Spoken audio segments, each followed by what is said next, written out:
The desperate call. The Thaxians had once ruled the skies above planet Nexus with their crystalline cities and magnificent floating spires. Their civilization had flourished for millennia, their technology unmatched, their culture refined. But now, as Elder Krylon gazed upon the burning ruins of what had been their capital, he understood that their days were numbered. The Ravagers had come without warning, their black ships blotting out the stars themselves. These merciless beings cared nothing for diplomacy or reason.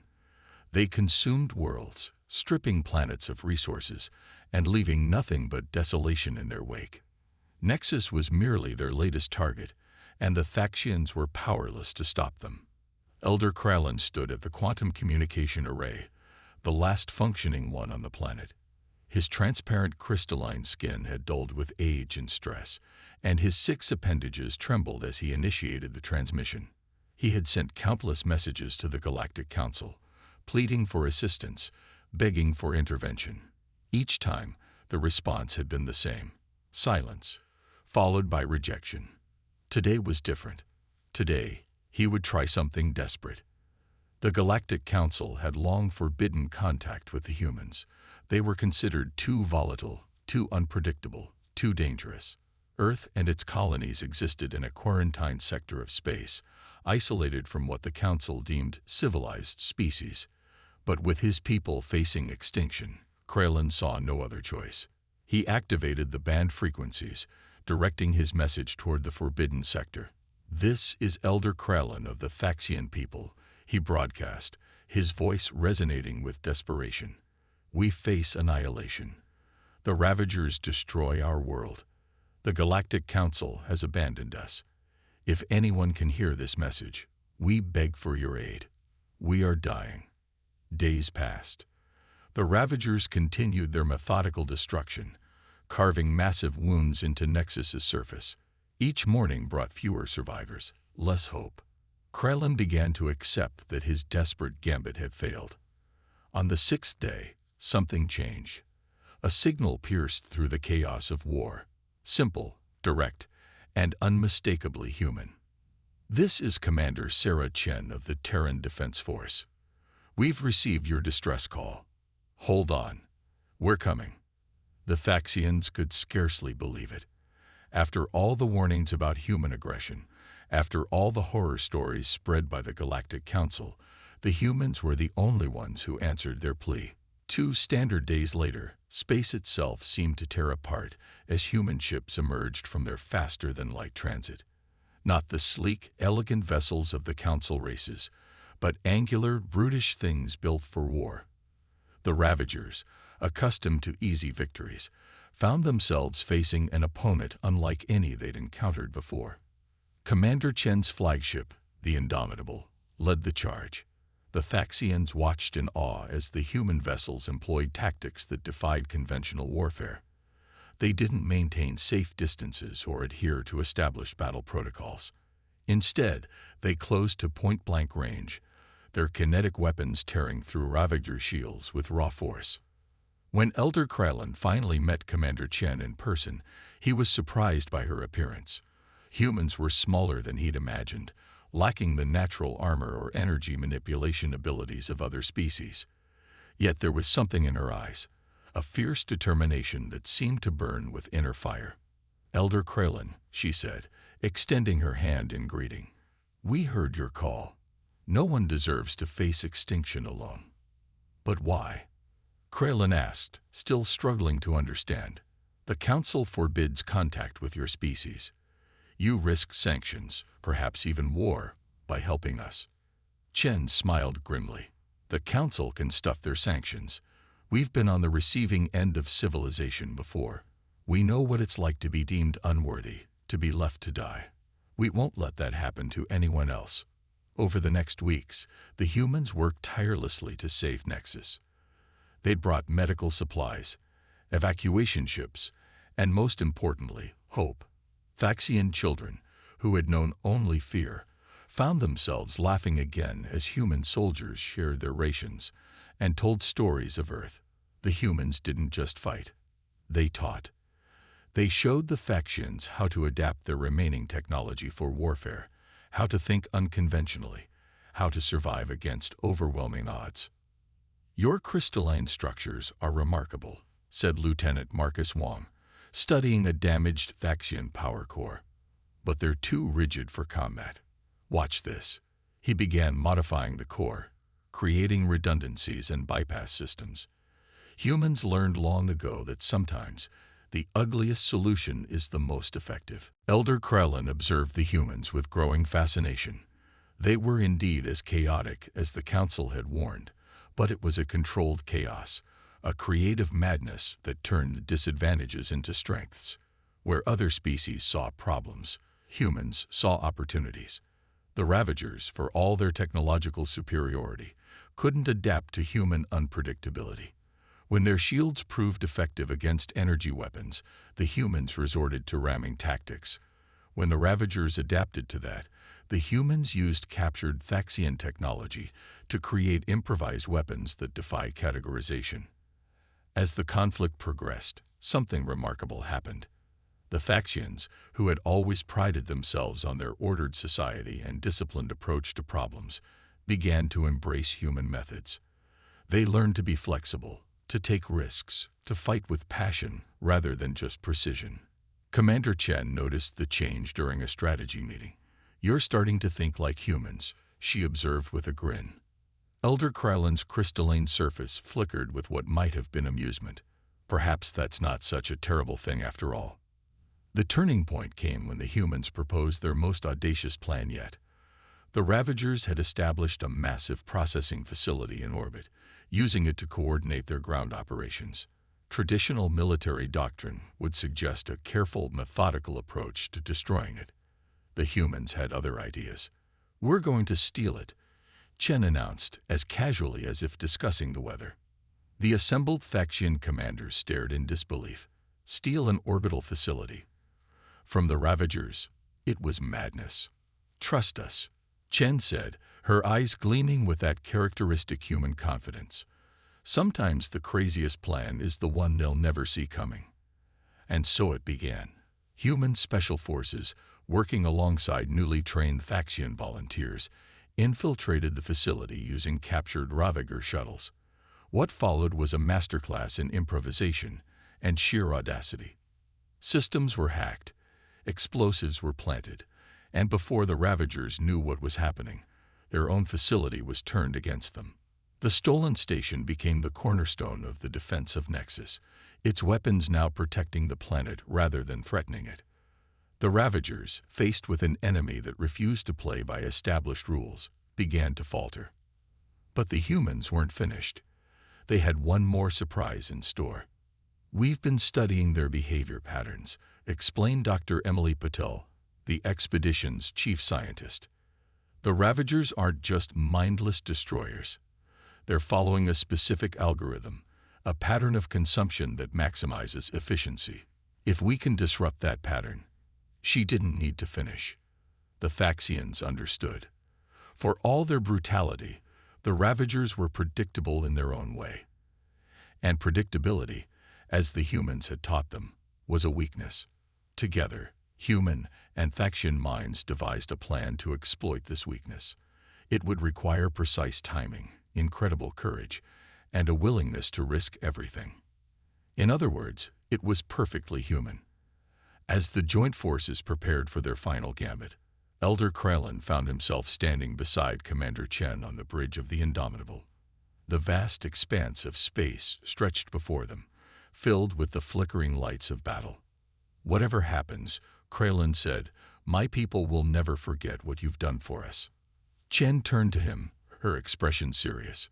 "Elder, when this is over, I hope you'll help us convince the Galactic Council that humanity deserves a place among the stars. Not because we're perfect, but because we care. Because when someone calls for help, we answer."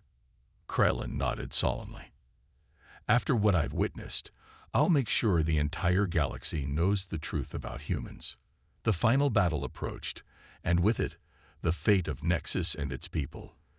The Thaxians had learned much from their human allies, not just about warfare, but about courage, determination, and the power of refusing to accept defeat.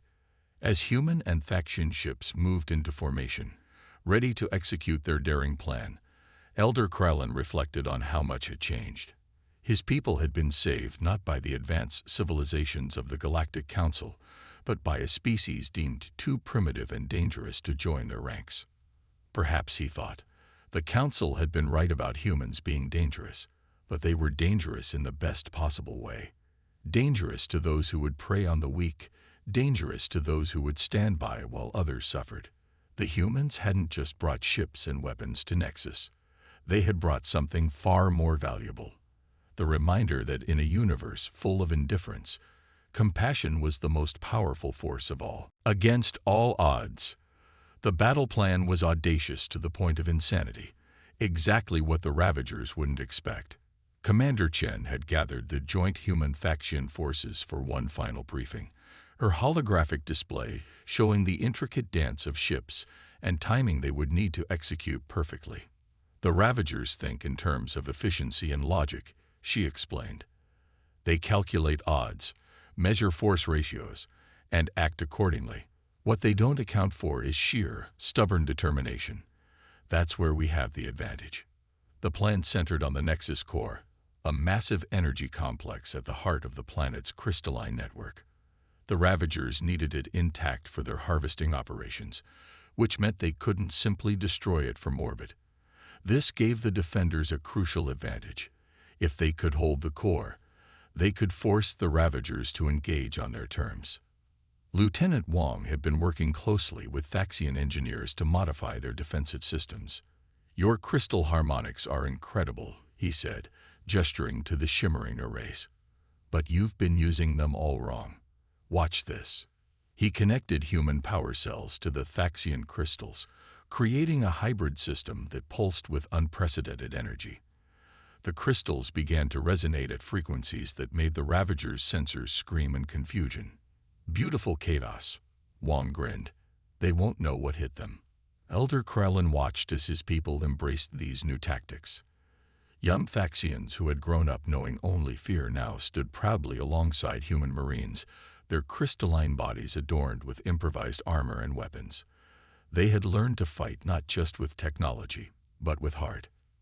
The assault began at dawn.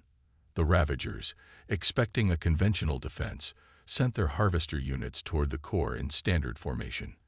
What they encountered instead was pure mayhem. Human fighters screamed through the atmosphere at impossible angles, their pilots pushing both machines and bodies to the limit. Thaxian crystal arrays, modified with human tech, created interference patterns that disrupted Ravager communications and targeting systems. On the ground, the true brilliance of the human strategy became apparent. Instead of establishing fixed, defensive positions, the joint forces used guerrilla tactics. They struck from unexpected angles, disappeared into the crystalline maze of the city, and reappeared where least expected. Captain Jack Reynolds, leading a mixed unit of humans and Thaxians, embodied this new way of war. "Remember," he told his troops, "we're not trying to win a fair fight. We're trying to win, period. Use every dirty trick, every underhanded tactic you can think of. Make them afraid of what's hiding in every shadow." The Ravagers, accustomed to species that fought with honor and predictability, found themselves increasingly frustrated. Their superior numbers and technology meant nothing against an enemy that refused to engage on conventional terms. Inside the Nexus core, Dr. Patel worked feverishly with Thaxian scientists on their secret weapon. They had discovered that the Ravagers' harvesting process relied on quantum entanglement to efficiently strip resources from planets. By reversing the polarity of the core's quantum field, they could theoretically turn the Ravagers' own technology against them. "It's never been done before," warned Chief Scientist Villarn, his crystalline form flickering with concern. "That's what makes it perfect," Paddle replied. "They'll never expect it because no sane species would try it." As the battle raged outside, Elder Krylon found himself in command of the core's defenses. He had initially planned to direct operations from safety, as befitted his status. But watching the humans fight, seeing commanders like Chen lead from the front, had changed his perspective. Now he stood at the barricades alongside his people, a human pulse rifle in his appendages. When a group of Ravager drones breached the outer defenses, he didn't hesitate. The weapon felt foreign in his grip, but the determination behind it was entirely his own.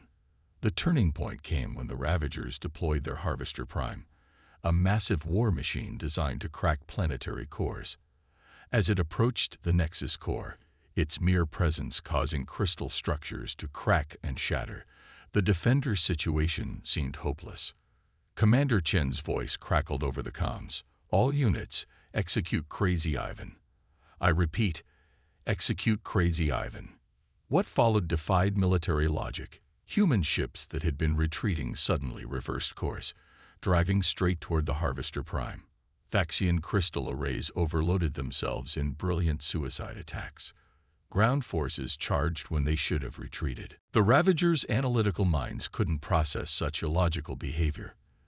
Their formations faltered, their responses delayed by milliseconds as they tried to calculate the reasoning behind such apparent madness. Those milliseconds were all the joint forces needed. 3 human frigates, their engines pushed beyond safe limits, slammed into the Harvester Prime's shields. The impacts created a momentary fluctuation, just enough for specially modified Phaxian resonance weapons to slip through. Inside the core, Dr. Patel and her team activated their quantum reversal field. The timing had to be perfect. As the Harvester Prime's shields flickered and its quantum harvesting beam engaged, they threw the switch. The result was spectacular. The reversal field turned the Harvester Prime's own power against it. Quantum energies that should have torn Nexus apart instead created a feedback loop within the massive machine. The Harvester Prime imploded in a cascade of impossible colors, taking a significant portion of the Ravager fleet with it.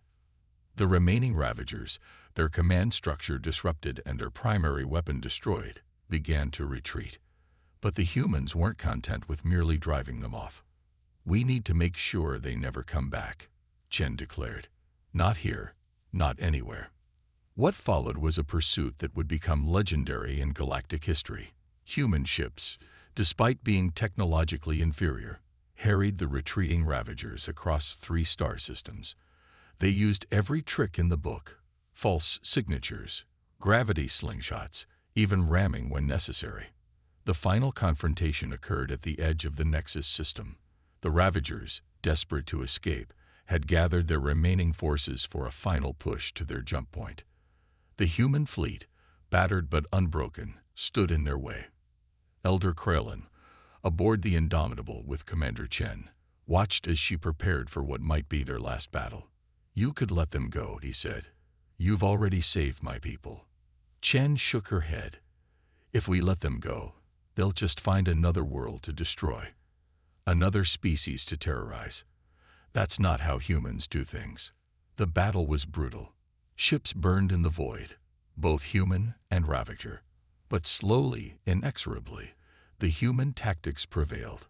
They had learned to predict the Ravagers' logical responses and exploit them. Every calculated move the Ravagers made was met with calculated chaos. In the end, the Ravager fleet was not just defeated but destroyed. The few survivors flowed into deep space, carrying with them tales of the insane species that fought without regard for odds or logic. As the dust settled, Elder Krellin surveyed the aftermath. Nexus was scared but intact. His people had survived, and more than that, they had been transformed. The humans hadn't just saved the Phaxians, they had shown them a new way to exist in a hostile universe. The Galactic Council, forced to acknowledge what had transpired, sent representatives to assess the situation. They arrived expecting to find chaos and destruction, the inevitable result of human involvement. Instead, they found a thriving alliance. Humans and Phaxians worked side by side to rebuild Nexus, their different approaches complementing each other perfectly. Where Phaxians brought precision and elegance, humans brought adaptability and innovation.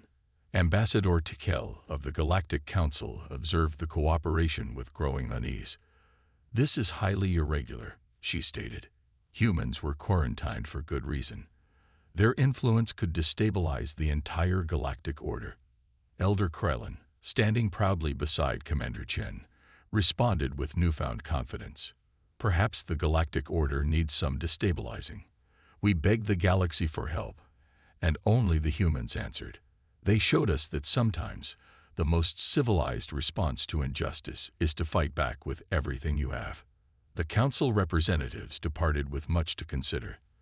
The quarantine of human space would eventually be lifted, though not without resistance from some quarters. But the precedent had been set. In the months that followed, other species facing extinction began to send quiet messages to Earth. Each time, the response was the same. We're coming. The Faxians, forever changed by their experience, became humanity's strongest advocates in the galactic community.